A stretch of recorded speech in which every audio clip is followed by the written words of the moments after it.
They're always going out in the forest with the cows and playing all kinds of games and laughing and, doing all kinds of boyhood stunts. You know how they are. Young rascals. That's friendship.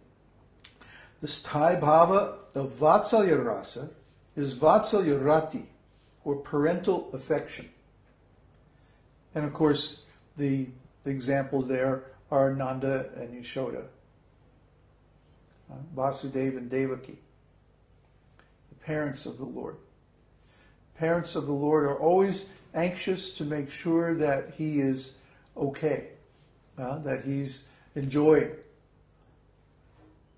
And they're always engaged in some kind of service activity. And the difference between the service in dāsya rasa and in vātsalya rasa is that the parents of the Lord take responsibility. See?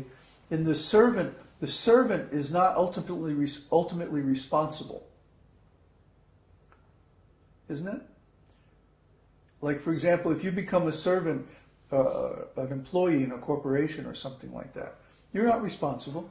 The owner of the corporation is responsible, the owner of the company. Or if you're in the military, you just follow orders, and you're not responsible for whether the army wins or loses. The general is. So, similarly, in dāsya rasa, the devotee is not responsible. He simply follows the orders of the Lord. Or, if he's a very advanced servant, he anticipates the orders of the Lord. This is another story. I don't want to get into that. The parent of the Lord takes responsibility for the Lord's condition, for his enjoyment, for his safety, for his various enjoying activities, and provides the means for them. See? That's the difference. That's the difference between simply a devotee and a preacher. Simply a devotee is just a servant. But a preacher is someone who takes responsibility for the mission of the Lord.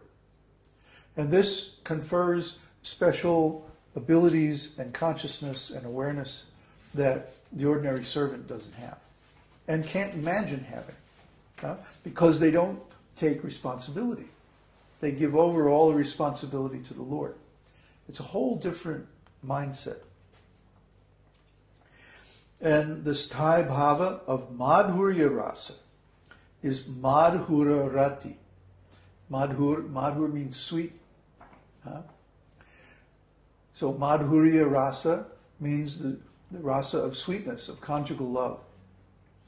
And mukhya-rati is the taste of that type of love. And of course the gopis are the best example. Now, as far as the indirect, the Sthāyi-bhāva of hasya rasa means laughter, is mukhya-rati. Mukhya-rati. And now this rasa of laughter is compatible with some Sthāyi-bhāvas and is incompatible with others. For example, it's incompatible with servitude or neutrality. In neutrality, the devotees are always very serious. They're in awe and reverence.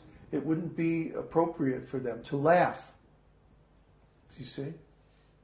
But with Krishna's friends, completely compatible.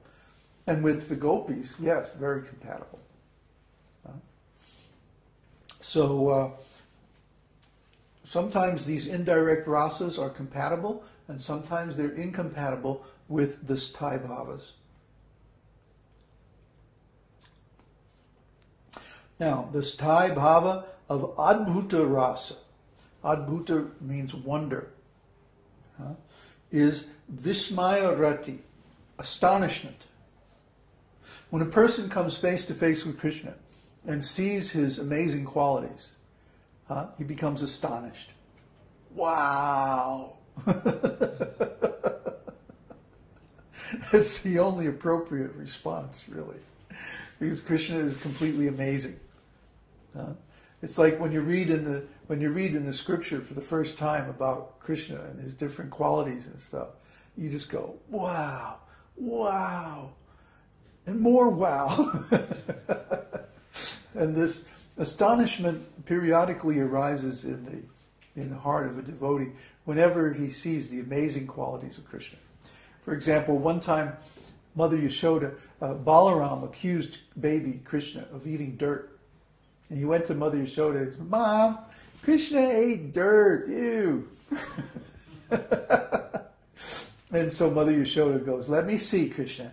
Open your mouth. And she opened Krishna's mouth. And inside of Krishna's mouth were all the universes.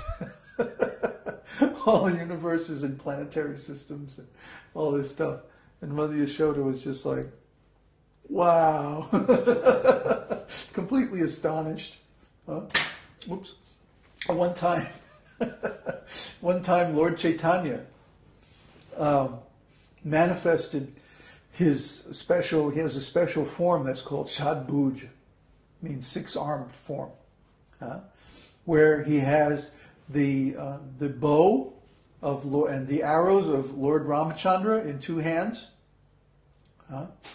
and he has the flute and the lotus of Krishna in two hands, and then in another two hands he has his sannyasi danda, and he's blessing his devotee.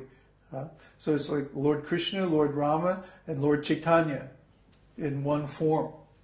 This is called Shadbhuj. So one time he manifested this Shadbhuj form before one of his devotees. And it's described in Chaitanya Charitamrita that the devotee was completely astonished. He couldn't have been more astonished. He was completely astonished, like, wow. Yeah. So the Lord has this ability to completely astonish anybody. Well, just by even a small manifestation of his real qualities, like Arjuna. Arjuna said, I want to see your universal form. So the Lord manifested his universal form with thousands and millions of arms, legs, heads, bodies and weapons, and all of the demigods are marching into his blazing mouths, and he's consuming all living entities. And Arjuna was just like, okay, that's enough. Let's see the two-arm form, okay? Oh. It was too much. It's too much for anybody.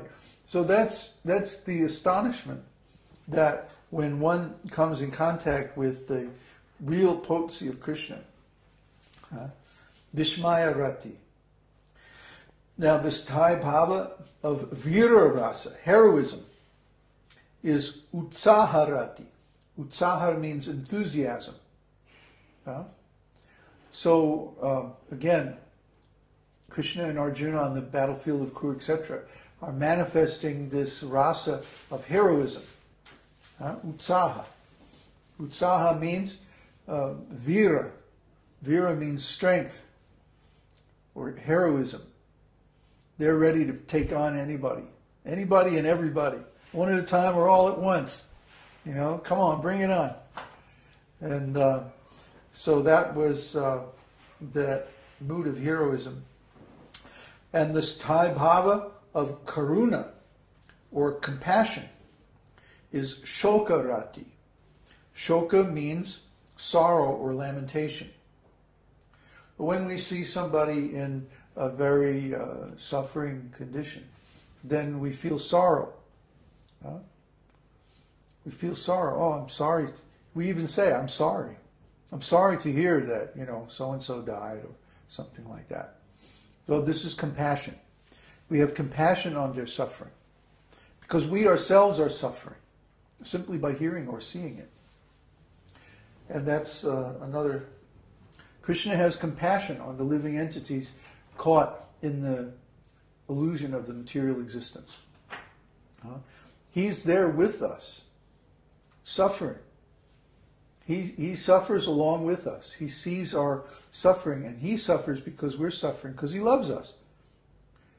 If you love someone and they're in pain, even if you're not suffering, you feel suffering, because here's someone that you love and they're suffering.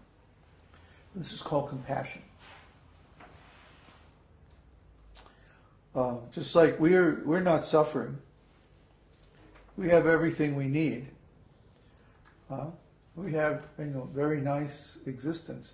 But then when we see all the suffering in the material world, we go out and we go in the metro and we go downtown for shopping or something like that, and everybody's face is so down, and